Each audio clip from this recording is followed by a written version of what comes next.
Le gouvernement sur une planète voisine. Avec la permission de l'Anaforge et l'approbation des Treo Dentia, je suis autorisé à vous décrire certains aspects de la vie sociale, morale et politique de la race humaine la plus évoluée d'une planète peu éloignée appartenant au système de Satania. Parmi tous les mondes de Satania, qui furent isolés pour avoir participé à la rébellion de Lucifer, c'est cette planète dont l'histoire ressemble le plus à celle d'Urantia. La similitude des deux sphères explique indubitablement pourquoi la permission de faire cette présentation extraordinaire fut accordée, car il est fort inhabituel aux dirigeants systémiques de laisser raconter sur une planète les affaires d'une autre. La planète en question fut égarée comme Urantia par la déloyauté de son prince planétaire en liaison avec la rébellion de Lucifer. Elle reçut un fils matériel peu après l'arrivée d'Adam sur Urantia, et ce fils fit également défaut, cela laissa ce monde isolé, car jamais un fils magistral ne fut attribué à ces races mortelles. 1. La nation continentale. Malgré tous ces handicaps planétaires, une civilisation très supérieure est en voie d'évolution sur un continent isolé ayant à peu près les dimensions de l'Australie. Cette nation compte environ 140 millions d'habitants. Ils sont de race mixte, avec prédominance de sang bleu et de sang jaune, et une proportion de sang violet un peu plus élevée que chez la race dite blanche d'Urantia. Ces différentes races ne sont pas encore pleinement mêlées, mais elles fraternisent et se fréquentent de façon très acceptable. La durée moyenne de la vie humaine sur ce continent est maintenant de 90 ans, soit 15% de plus que pour n'importe quel autre peuple de cette planète.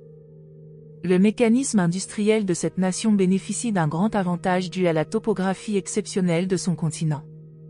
Les hautes montagnes, sur lesquelles de fortes pluies tombent 8 mois par an, sont situées au centre même du pays. Ce dispositif naturel favorise l'emploi de l'énergie hydraulique et facilite grandement l'irrigation du quart occidental relativement aride du continent. Ces peuples sont autarciques, c'est-à-dire qu'ils peuvent vivre indéfiniment sans rien importer des nations environnantes. Leurs ressources naturelles sont surabondantes, et ils ont appris, par des techniques scientifiques, la manière de compenser la pénurie de certains produits indispensables à la vie. Ils ont un commerce intérieur très actif, mais peu de commerce extérieur à cause de l'hostilité universelle de leurs voisins moins progressifs. Dans les grandes lignes, cette nation continentale a suivi la tendance évolutionnaire de la planète. Son développement entre le stade de la tribu et l'apparition de puissants chefs et rois occupa des milliers d'années. La monarchie absolue fut suivie de nombreux genres différents de gouvernements. Républiques avortées, États communautaires et dictateurs apparurent et disparurent en une profusion sans fin. Cette croissance se poursuivit jusqu'à 5 siècles environ avant l'époque actuelle.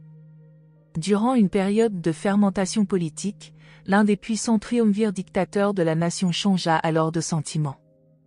Il offrit d'abdiquer volontairement à condition que l'un des deux autres dirigeants, le plus indigne des deux qui restaient, renonce également à sa dictature. La souveraineté du continent fut donc placée entre les mains d'un seul chef. L'État unifié progressa sous une forte loi monarchique pendant plus de 100 ans durant lesquels une magistrale charte de liberté fut mise au point. La transition subséquente entre la monarchie et une forme représentative de gouvernement fut graduelle. Les rois subsistèrent comme de simples figurants sociaux ou sentimentaux et finirent par disparaître quand la lignée de leurs descendants mal s'éteignit. La République en place présentement a maintenant juste 200 ans d'existence, durant lesquels elle a progressé d'une manière continue vers les techniques gouvernementales que nous allons décrire. Les derniers développements dans les domaines industriels et politiques ont été effectués au cours des 10 années qui viennent de s'écouler. 2. L'organisation politique. Cette nation continentale a maintenant un gouvernement représentatif avec une capitale nationale située au centre du pays. Le gouvernement central consiste en une solide fédération de 100 États relativement libres. Ces États élisent pour 10 ans leurs gouverneurs et leurs législateurs, dont aucun n'a le droit d'être réélu. Des juges d'État sont nommés à vie par les gouverneurs et confirmés par leur parlement qui comprennent un représentant par tranche de 100 000 citoyens. Il y a 5 types différents de gouvernements urbains, selon la dimension de la ville, mais aucune ville n'est autorisée à avoir plus d'1 million d'habitants. Dans l'ensemble, l'organisation municipale est très simple, directe et économique. Les rares postes d'administration urbaine sont ardemment recherchés par les citoyens du type le plus élevé. Le gouvernement fédéral comporte 3 départements coordonnés, l'exécutif, le législatif et le judiciaire. Le chef exécutif fédéral est élu tous les 6 ans par suffrage territorial universel. Il n'est pas rééligible, sauf sur la demande d'au moins 75 parlements d'État appuyés par leurs gouverneurs d'État respectifs, et dans ce cas, pour un mandat seulement. Il est conseillé par un super cabinet composé de tous les ex-chefs exécutifs encore vivants. Le département législatif comprend 3 chambres. 1. La chambre haute est élue par des groupes de travailleurs de l'industrie, des professions libérales, de l'agriculture et d'autres métiers, votant selon leurs fonctions économiques. 2. La chambre basse est élue par certaines organisations de la société comprenant les groupes sociaux, politiques et philosophiques non inclus dans l'industrie et les autres métiers. Tous les citoyens honorablement connus participent à l'élection des 2 classes de représentants, mais ils sont groupés différemment selon que l'élection concerne la chambre haute ou la chambre basse. 3. La 3e chambre, les doyens des hommes d'État, englobe les vétérans du service civique et comprend de nombreuses personnes distinguées nommées par le chef exécutif, par les administrateurs régionaux, subfédéraux, par le chef du tribunal suprême, et par les présidents de chacune des 2 autres chambres législatives. Ce groupe est limité à 100 membres qui sont élus à la majorité par les anciens hommes d'État eux-mêmes. Les titulaires sont nommés à vie. Si une vacance se produit, la personne figurant sur la liste des candidats et qui a recueilli le plus grand nombre de votes se trouve régulièrement élu. Ce corps a une action purement consultative, mais il est un grand régulateur de l'opinion publique et il exerce une puissante influence sur toutes les branches du gouvernement. Une partie importante du travail administratif est exécutée par les 10 autorités régionales, subfédérales, dont chacune consiste en l'association de 10 États. Ces départements régionaux sont entièrement exécutifs et administratifs, sans fonction législative ni judiciaire. Les 10 chefs exécutifs régionaux sont nommés personnellement par le chef exécutif fédéral pour une durée égale à celle de son propre mandat, 6 ans. Le tribunal fédéral suprême approuve la nomination de ces 10 administrateurs régionaux. Bien que leur mandat ne puisse être renouvelé, chacun de ceux qui se retirent devient automatiquement l'associé et le conseiller de son successeur. Par ailleurs, les chefs régionaux choisissent leur propre cabinet d'agents administratifs. L'action judiciaire s'exerce dans la nation par 2 systèmes majeurs de tribunaux, les tribunaux civils et les tribunaux socio-économiques. Les tribunaux civils fonctionnent aux 3 niveaux suivants. 1. Les cours mineures de juridiction municipale et locale, dont les décisions sont susceptibles d'appel auprès des hauts tribunaux d'État. 2. Les cours suprêmes des États, dont les décisions sont finales dans toutes les affaires où le gouvernement fédéral n'est pas impliqué et où les droits et libertés des citoyens ne sont pas en danger. Les administrateurs régionaux ont le pouvoir de soumettre immédiatement n'importe quel cas à la barre de la Cour fédérale suprême. 3. La Cour fédérale suprême, le haut tribunal pour le jugement des litiges nationaux et des appels provenant des tribunaux des États. Ce tribunal suprême se compose de 12 hommes âgés de plus de 40 ans et de moins de 75 ans, ayant servi au moins 2 ans dans un tribunal d'État. Ils sont nommés à cette haute position par le chef exécutif avec l'approbation de la majorité du supercabinet et de la 3e chambre de l'Assemblée législative. Toutes les décisions de ce corps judiciaire suprême sont prises à la majorité d'au moins 2/3 des voix. Les tribunaux socio-économiques fonctionnent dans les 3 divisions suivantes. 1. Tribunaux des familles, associés au département législatif et exécutif des foyers et du système social. 2. Tribunaux de l'enseignement, les corps juridiques reliés au système scolaire des États et des régions, et associés aux branches exécutives et législatives du mécanisme administratif de l'éducation. 3. Tribunaux de l'industrie, les tribunaux juridictionnels investis de la pleine autorité pour régler tous les malentendus économiques. La Cour fédérale suprême ne juge pas les cas socio-économiques à moins d'y être invitée par la 3e branche législative du gouvernement national, la Chambre des anciens, votant à la majorité des 3/4. Autrement, toutes les décisions des hauts tribunaux familiaux, éducatifs et industriels sont sans appel. 3. La vie au foyer. Sur le continent dont nous parlons, la loi interdit à 2 familles de vivre sous le même toit. Les habitations collectives ayant été proscrites, la plupart des maisons à appartements ont été démolies. Cependant, les célibataires vivent encore dans des clubs, des hôtels et autres résidences collectives. Le plus petit logis familial autorisé doit comporter un demi-hectare de terre. Toutes les terres et tous les bâtiments à usage de foyer sont exempts de taxes jusqu'à 10 fois le minimum de surface exigé pour une famille. La vie de famille de ce peuple s'est grandement améliorée au cours du dernier siècle. Il est obligatoire, aussi bien pour les pères que pour les mères, d'assister aux cours des écoles de puériculture pour parents. Même les agriculteurs qui résident dans de petits hameaux de campagne, suivent ces cours par correspondance et se rendent au centre voisin d'instruction orale une fois tous les 10 jours, toutes les 2 semaines, car la semaine est de 5 jours. Les familles ont une moyenne de 5 enfants qui restent pleinement sous le contrôle de leurs parents. Si l'un des 2 parents ou les 2 décèdent, la garde est exercée par les personnes désignées par les tribunaux des familles. Toute famille considère comme un grand honneur de se voir confier la garde d'un orphelin de père et de mère. Des concours ont lieu entre parents, et l'orphelin est attribué au foyer de ceux qui font preuve des meilleures qualifications parentales. Ces gens considèrent le foyer comme l'institution fondamentale de leur civilisation. Ils escomptent que la partie la plus précieuse de l'éducation et de la formation du caractère d'un enfant sera fournie par ses parents et à son foyer. Les pères consacrent presque autant d'attention que les mères à la formation des enfants. Toute l'éducation sexuelle est donnée à la maison par les parents ou les gardiens légaux. L'instruction morale est offerte par des maîtres pendant les périodes de repos dans les ateliers-écoles, mais il n'en va pas de même pour l'éducation religieuse. On estime que celle-ci est le privilège exclusif des parents, car la religion est considérée comme faisant partie intégrante de la vie de famille. L'instruction purement religieuse n'est donnée publiquement que dans les temples de philosophie, car aucune institution exclusivement religieuse, ressemblant aux églises d'Urantia, ne s'est développée parmi ces populations. Dans leur philosophie, la religion est l'effort pour connaître Dieu et pour manifester de l'amour à ses semblables en les servant, mais cela n'est nullement typique du statut religieux des autres nations de cette planète. Chez celles que nous étudions, la religion est si complètement une affaire de famille qu'il n'existe pas de lieu public exclusivement consacré à des assemblées religieuses. Pour employer le langage des Urantiens, l'Église et l'État sont entièrement séparés politiquement, mais il existe un étrange chevauchement de la religion et de la philosophie. Jusqu'à il y a 20 ans, les instructeurs spirituels, comparables aux pasteurs d'Urantia, qui visitent périodiquement chaque famille pour examiner les enfants et vérifier qu'ils ont été convenablement instruits par leurs parents, étaient placés sous la supervision du gouvernement. Ces conseillers et examinateurs spirituels se trouvent maintenant sous la direction de la Fondation du Progrès Spirituel, une institution nouvellement créée et soutenue par des contributions volontaires.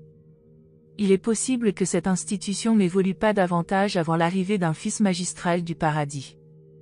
Les enfants restent légalement soumis à leurs parents jusqu'à l'âge de 15 ans, où ils reçoivent leur première initiation aux responsabilités civiques. Ensuite, tous les 5 ans et durant 5 périodes successives, des exercices publics similaires ont lieu pour les groupes de même âge. Les obligations vis-à-vis des parents y sont chaque fois diminuées, tandis que de nouvelles responsabilités civiques et sociales envers l'État sont assumées. Le droit de vote est conféré à 20 ans, le droit de se marier sans le consentement des parents n'est pas accordé avant 25 ans, et les enfants doivent quitter leur foyer quand ils atteignent l'âge de 30 ans. Les lois du mariage et du divorce sont uniformes dans toute la nation. Le mariage avant 20 ans, âge de l'admission au suffrage, n'est pas permis. L'autorisation de se marier n'est accordée qu'1 an après le préavis d'intention, et après que les 2 fiancés ont présenté des certificats montrant qu'ils ont été dûment instruits dans les écoles de parents au sujet des responsabilités de la vie conjugale. Les règles du divorce sont assez lâches, mais on ne peut obtenir le jugement de séparation émis par le tribunal des familles avant qu'1 an se soit écoulé depuis l'enregistrement de la demande, et l'année, sur cette planète, est considérablement plus longue que sur Urantia. Malgré les lois qui rendent le divorce facile aujourd'hui, la proportion des divorces n'atteint que le 10e de celle des races civilisées d'Urantia. 4. Le système éducatif. Le système éducatif de cette nation est obligatoire et mixte dans les écoles préuniversitaires que les élèves fréquentent entre 5 et 18 ans. Ces écoles sont extrêmement différentes de celles d'Urantia. Il n'y a pas de salle de classe, on ne poursuit qu'une étude à la fois. Après les 3 premières années, tous les élèves deviennent des instituteurs adjoints pour instruire ceux qui sont dans des classes inférieures. On n'emploie des livres que pour se procurer les renseignements qui aident à résoudre les problèmes surgissants dans les ateliers-écoles et les fermes-écoles.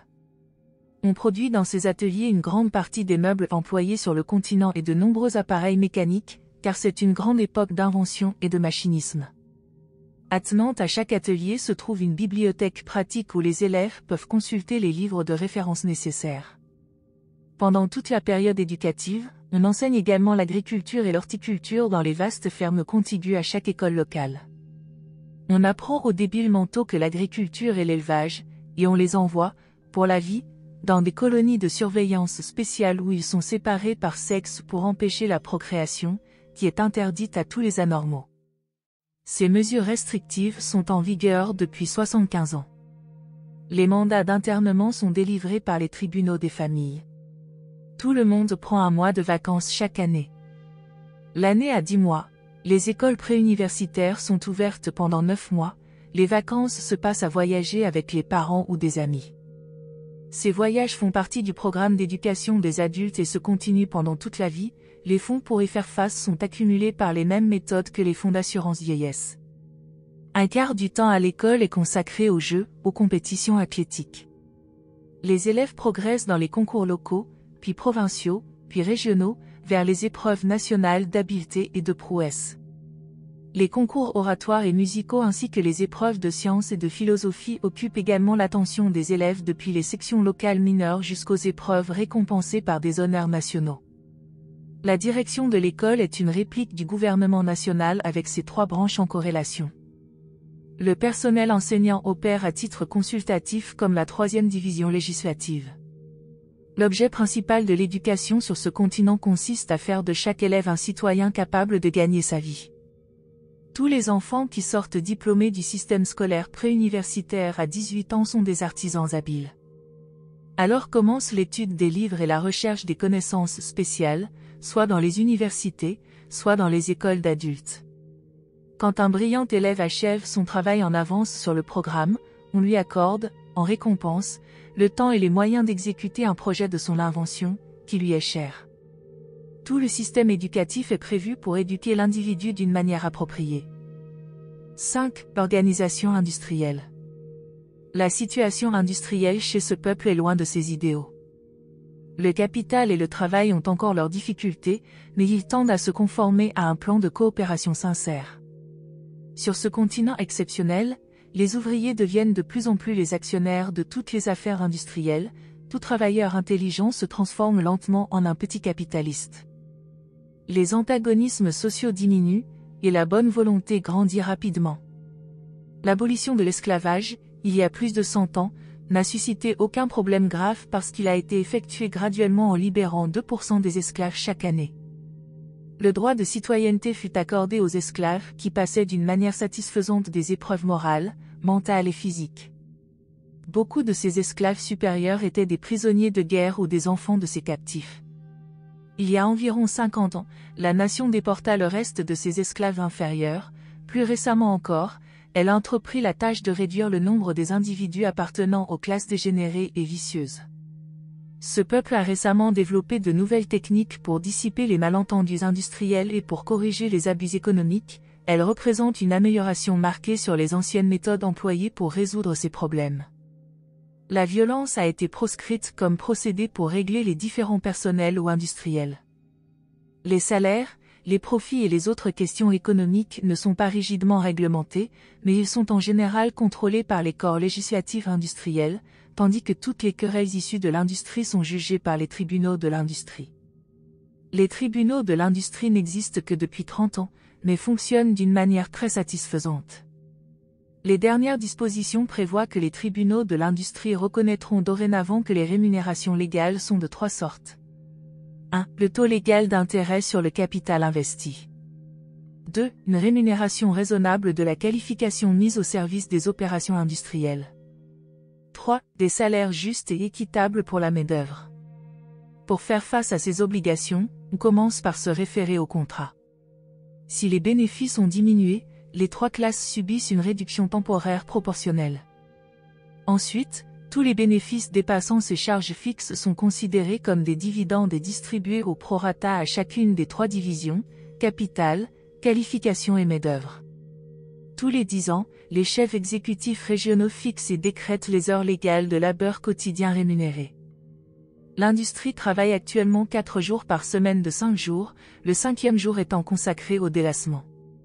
Ces gens travaillent 6 heures par jour ouvrables, à l'instar des étudiants, 9 mois sur les 10 de l'année. Les vacances sont généralement employées à voyager. De nouveaux modes de transport ayant été récemment développés, toute la nation pense à voyager. Le climat est propice au déplacement environ 8 mois sur 10, et les habitants tirent le meilleur parti des occasions qui leur sont offertes. Il y a 200 ans, la recherche du profit dominait complètement l'industrie, mais aujourd'hui elle est rapidement remplacée par des impulsions différentes et supérieures. La compétition est active sur ce continent, mais elle a été transférée en grande partie de l'industrie aux jeux, à l'habileté, aux réalisations scientifiques et aux réussites intellectuelles. Elle est fort vive dans les services sociaux et dans la loyauté envers le gouvernement. Chez ce peuple, le service public devient rapidement le principal but de l'ambition. L'homme le plus riche du continent travaille 6 heures par jour dans le bureau de son atelier d'usinage et se hâte ensuite d'aller à la branche locale de l'école d'administration pour hommes d'État où il cherche à se qualifier pour le service public. La main-d'œuvre acquiert plus de considération sur ce continent. Tous les citoyens valides de plus de 18 ans travaillent, soit à leur foyer et dans les fermes, soit dans une industrie reconnue, soit aux travaux publics qui absorbent les chômeurs temporaires, soit enfin dans le corps du travail obligatoire dans les mines. Ce peuple commence également à développer une nouvelle forme de dégoût social, le dégoût de l'oisiveté aussi bien que de la fortune non gagnée. Lentement mais sûrement, ils triomphent de leur machine. Eux aussi luttèrent jadis pour la liberté politique et ensuite pour la libération économique. Ils commencent maintenant à jouir des deux, en outre, à apprécier leurs loisirs bien gagnés qu'ils peuvent consacrer à mieux s'épanouir.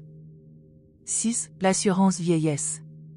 Cette nation fait un effort résolu pour remplacer l'espèce de charité destructrice du respect de soi-même par des garanties de sécurité pour la vieillesse, par des assurances gouvernementales dignes.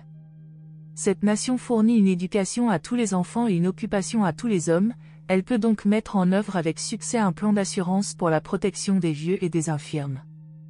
Chez ce peuple, toutes les personnes doivent se retirer des fonctions lucratives à l'âge de 65 ans, à moins de recevoir du commissaire d'État au travail un permis leur donnant droit de travailler jusqu'à 70 ans. Cette limite d'âge ne joue ni pour les fonctionnaires ni pour les philosophes. Les mutilés physiques ou les invalides permanents peuvent être inscrits à n'importe quel âge sur la liste des retraités sur un ordre du tribunal contresigné par le commissaire aux pensions du gouvernement régional. Les fonds pour les pensions de vieillesse proviennent de 4 sources. 1. Le gain d'une journée par mois est réquisitionné à cet effet par le gouvernement fédéral, et tout le monde travaille dans ce pays. 2. Les legs, nombre de citoyens riches laissent des fonds à cet effet. 3. Les gains du travail obligatoire dans les mines de l'État. Après que les forçats ont pourvu à leurs propres besoins et mis de côté leur contribution à leur propre retraite, tout l'excédent du bénéfice de leur travail est versé à ce fonds pour les pensions. 4. Le revenu des ressources naturelles.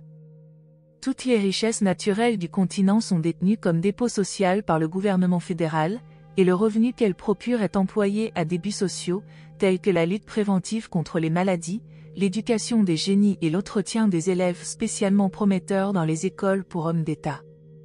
La moitié du revenu des ressources naturelles va au fonds pour les pensions de la vieillesse.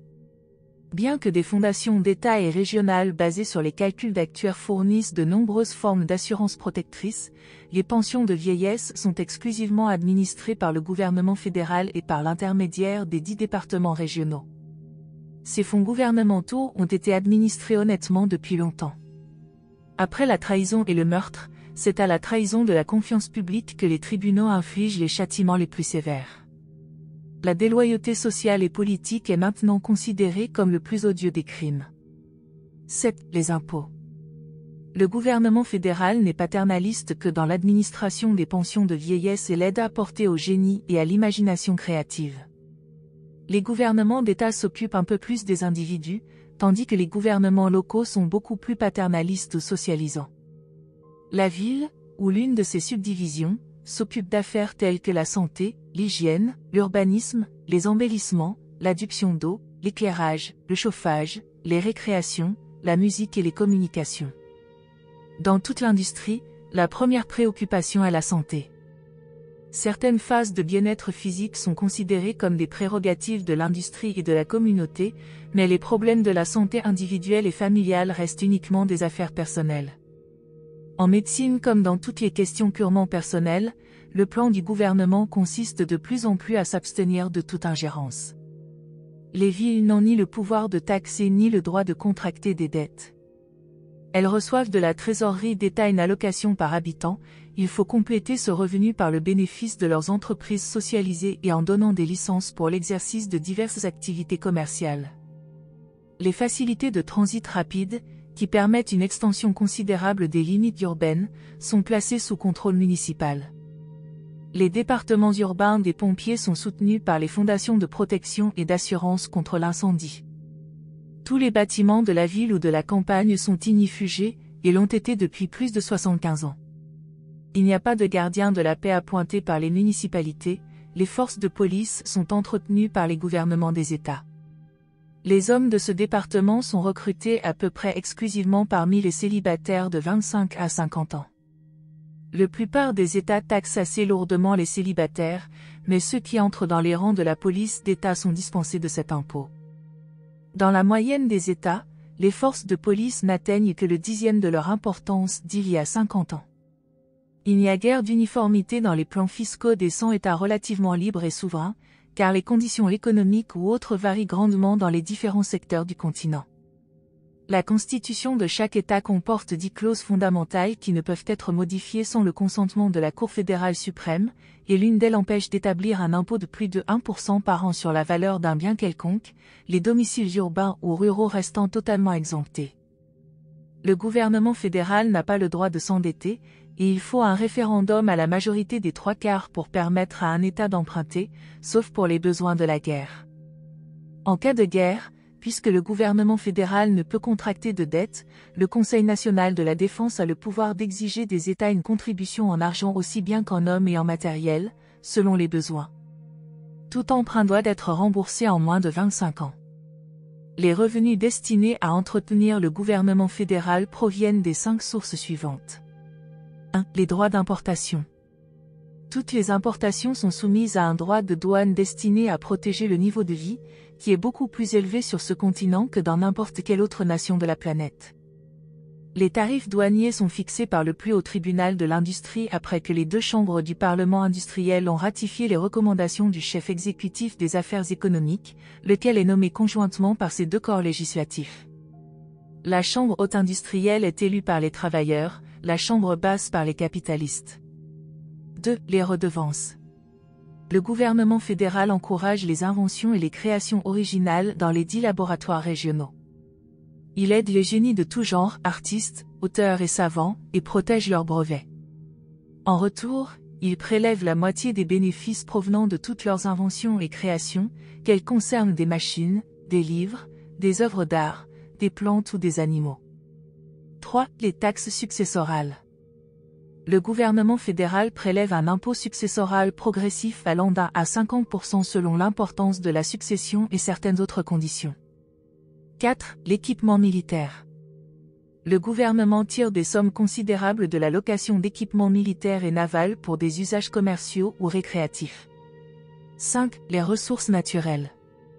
Le revenu des ressources naturelles, quand il n'est pas entièrement affecté aux projets spécifiques consignés dans la Charte des États fédéraux, est versé au Trésor national. Les crédits budgétaires fédéraux, sauf les fonds de guerre évalués par le Conseil national de la défense, sont proposés dans la haute chambre législative, soumis à l'accord de la chambre basse, approuvés par le chef exécutif et finalement validés par la commission des 100 du budget fédéral.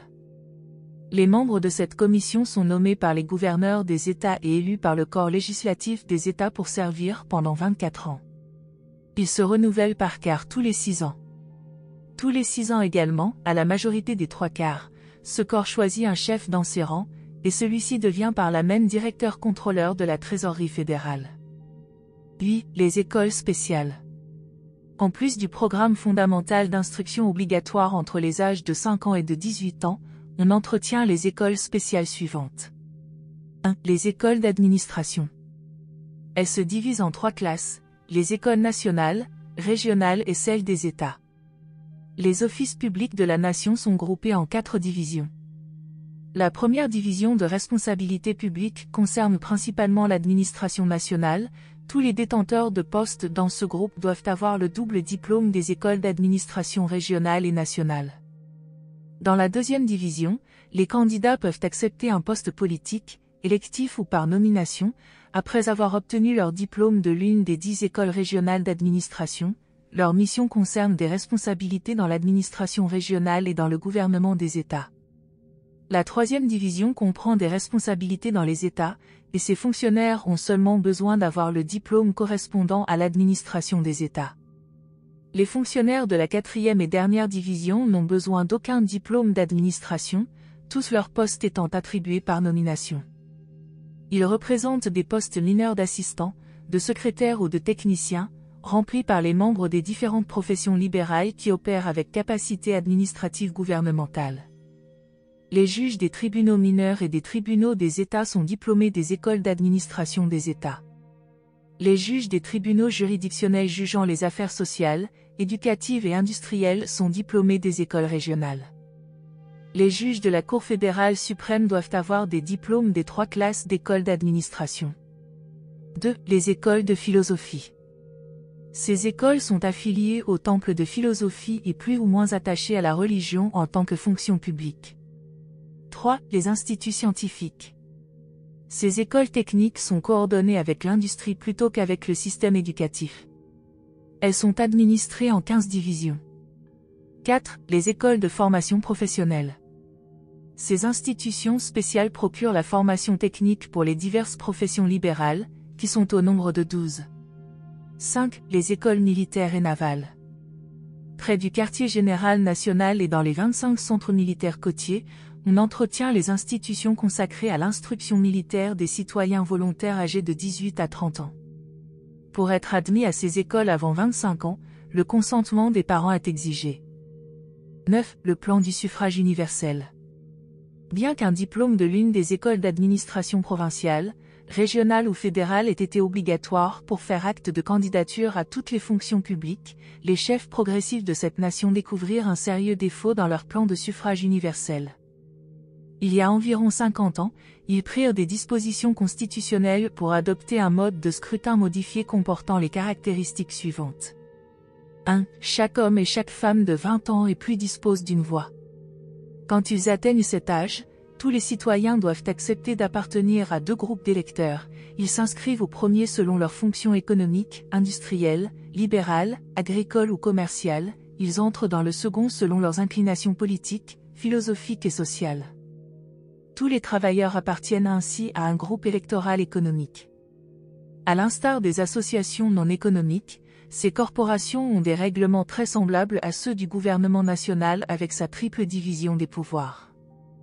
L'inscription à un groupe ne peut plus être changée pendant 12 ans. 2. Sur la proposition des gouverneurs des États ou des chefs exécutifs régionaux, et sur confirmation des conseils régionaux suprêmes, les personnes qui ont rendu de grands services à la société, ou fait preuve d'une sagesse extraordinaire au service du gouvernement, peuvent recevoir un droit de vote additionnel, mais pas plus souvent que tous les 5 ans, et sans dépasser 9 voix additionnelles. Le suffrage maximum d'un électeur à vote multiple est donc de 10 voix. De même, les savants, les inventeurs, les éducateurs, les philosophes et les chefs spirituels sont ainsi reconnus et honorés d'un pouvoir politique accru. Ces privilèges civiques élevés sont conférés par les conseils suprêmes des États et des régions d'une manière très semblable aux diplômes offerts par les écoles spéciales. Les bénéficiaires sont fiers de joindre ces symboles de reconnaissance civique, à côté de leurs autres diplômes, à la liste de leurs accomplissements personnels. 3. Tous les individus condamnés au travail obligatoire dans les mines et tous les fonctionnaires payés par le revenu des impôts perdent leur droit de vote pendant la période où ils exécutent ces services. Cette disposition ne s'applique pas aux personnes âgées qui reçoivent une pension après avoir pris leur retraite à 65 ans. 4. Il y a 5 échelons de suffrage traduisant la moyenne des impôts annuels payés durant chaque période quinquennale. Les gros contribuables reçoivent un droit de vote supplémentaire allant jusqu'à 5 voix.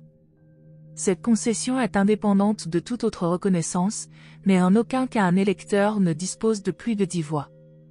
5. Au moment où l'on adopta ce plan électoral, la méthode territoriale de vote fut abandonnée en faveur du système fonctionnel ou économique. Tous les citoyens votent maintenant en tant que membres de groupes industriels, sociaux ou professionnels, indépendamment de leur résidence. Le corps électoral est donc composé de groupes intégrés, unifiés et intelligents qui élisent seulement leurs meilleurs membres aux postes gouvernementaux de confiance et de responsabilité. Ce plan de suffrage fonctionnel ou collectif comporte une exception. L'élection d'un chef exécutif fédéral tous les 6 ans s'effectue par un vote national où nul citoyen ne dispose de plus d'une voix. Ainsi, sauf dans l'élection du chef exécutif, le suffrage est exercé par des groupements économiques, professionnels, intellectuels et sociaux de citoyens. L'état idéal est organique, et chaque groupe libre et intelligent de citoyens représente un organe vital et fonctionnel à l'intérieur du plus grand organisme gouvernemental. Les écoles d'administration ont le pouvoir d'engager une action devant les tribunaux d'État pour faire retirer le droit de vote à tout individu taré, oisif, apathique ou criminel. Ces gens reconnaissent que, si une nation a 50% d'éléments inférieurs ou dégénérés possédant le droit de vote, elle est condamnée à périr. Ils croient que la domination de la médiocrité provoque l'effondrement de n'importe quelle nation. Le vote est obligatoire, et les électeurs qui ne déposent pas leur bulletin sont frappés de lourdes amendes. 10. Dispositions à l'égard du crime. Les méthodes de ce peuple pour traiter les criminels, les fous et les dégénérés, bien qu'elles puissent plaire sous certains aspects, paraîtront assurément choquantes sous d'autres aspects à la plupart des Urantiens. Les anormaux et les criminels ordinaires sont placés par sexe dans différentes colonies agricoles où ils font plus que de subvenir à leurs besoins. Les criminels les plus invétérés et les aliénés incurables sont condamnés par les tribunaux à mourir dans des chambres à gaz. De nombreux crimes autres que le meurtre, y compris la trahison de la confiance du gouvernement, comportent aussi la peine de mort, et l'action de la justice est certaine et rapide. Ce peuple est en train de sortir de l'ère négative de la loi pour entrer dans l'ère positive. Récemment, l'on est allé jusqu'à essayer d'empêcher préventivement les crimes en condamnant à la détention à vie, dans les colonies pénitentiaires, les individus que l'on croit être potentiellement des assassins ou de grands criminels. Si ces condamnés démontrent ultérieurement qu'ils sont devenus plus normaux, ils peuvent être mis en liberté conditionnelle ou graciés. Le nombre des homicides sur ce continent n'atteint qu'1% de celui des autres nations. Des efforts pour empêcher la reproduction des criminels et des tarés ont été entrepris il y a plus de 100 ans et ont déjà donné des résultats très satisfaisants. Il n'existe ni prison ni hôpitaux pour les aliénés. Il y a à cela une bonne raison, c'est que ces groupes sont 10 fois moins nombreux que sur Urantia. 11. L'état de préparation militaire.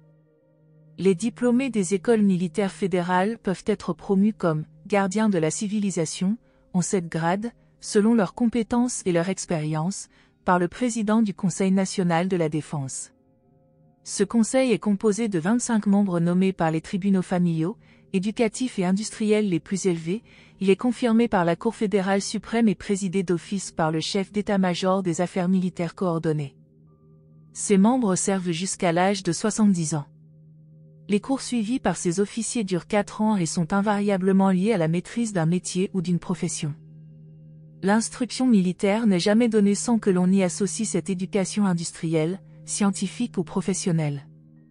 Quand l'instruction militaire est terminée, l'intéressé a reçu, pendant ces 4 ans de cours, la moitié de l'éducation donnée dans n'importe quelle école spéciale, où les cours durent également 4 ans. De cette manière, on évite la formation d'une classe de militaires de carrière en fournissant à un grand nombre d'hommes l'occasion de gagner leur vie tout en acquérant la première moitié d'une instruction technique ou professionnelle. Le service militaire en temps de paix est purement volontaire. On s'engage dans chaque branche de service pour 4 ans, pendant lesquels chaque homme poursuit des études dans une branche spéciale en plus de la maîtrise de la tactique militaire. L'éducation musicale est l'une des principales visées des écoles militaires centrales et des 25 camps d'entraînement répartis à la périphérie du continent. Durant les périodes de ralentissement dans l'industrie, des milliers de chômeurs sont employés automatiquement à renforcer les défenses militaires du continent sur terre, sur mer et dans les airs. Bien que ces gens entretiennent de puissants effectifs de guerre pour se défendre contre les invasions des peuples hostiles environnants, on peut inscrire à leur crédit que, depuis plus de 100 ans, ils n'ont employé ces ressources militaires à aucune guerre offensive. Ces gens se sont civilisés au point où ils peuvent vigoureusement défendre la civilisation sans céder à la tentation d'employer leur potentiel de guerre à des agressions. Ils n'ont pas connu de guerre civile depuis l'établissement de l'État continental unifié, mais, au cours des 2 derniers siècles, ils ont été appelés à soutenir 9 guerres défensives acharnées, dont 3 contre de puissantes confédérations de puissances mondiales. Bien que cette nation entretienne une défense adéquate contre toute attaque par des voisins hostiles, elle consacre beaucoup plus de soins à former des hommes d'État, des scientifiques et des philosophes. Quand elle est en paix avec le monde, tous les mécanismes mobiles de défense sont pleinement employés aux affaires, au commerce et au divertissement. Quand la guerre est déclarée, la nation tout entière est mobilisée. Pendant la durée des hostilités, toute l'industrie paye son personnel au tarif des soldes militaires, et les chefs de tous les départements militaires deviennent membres du cabinet du chef exécutif. 12. Les autres nations.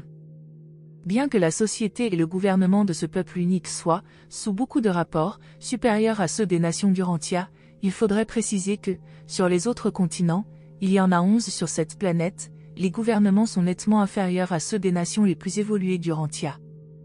À l'heure actuelle, ce gouvernement supérieur projette d'établir des relations d'ambassade avec les peuples inférieurs, et, pour la première fois, a surgi un grand chef religieux qui recommande l'envoi de missionnaires aux nations environnantes. Nous craignons que cette nation soit sur le point de faire l'erreur que tant d'autres ont commise en essayant d'imposer une culture et une religion supérieures à d'autres races. Quel merveilleux résultat on obtiendrait sur ce monde si cette nation continentale de culture avancée se bornait à sortir de chez elle afin de ramener les hommes d'élite des peuples voisins pour ensuite, après les avoir éduqués, les renvoyer comme émissaires de culture chez leurs frères plongés dans l'ignorance. Bien entendu, si un fils magistral devait bientôt venir chez cette nation évoluée, de grands événements pourraient se produire rapidement sur ce monde.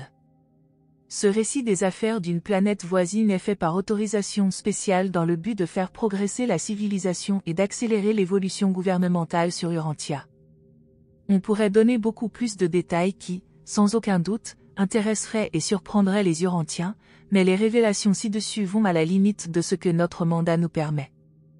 Les Urantiens devraient toutefois prendre note que leur sphère sœur de la famille de Satania n'a bénéficié ni de mission magistrale ni de mission d'effusion des fils du paradis. Les divers peuples d'Urantia ne sont pas non plus séparés les uns des autres par des disparités de culture offrant le même contraste que cette nation continentale avec les autres nations de la même planète.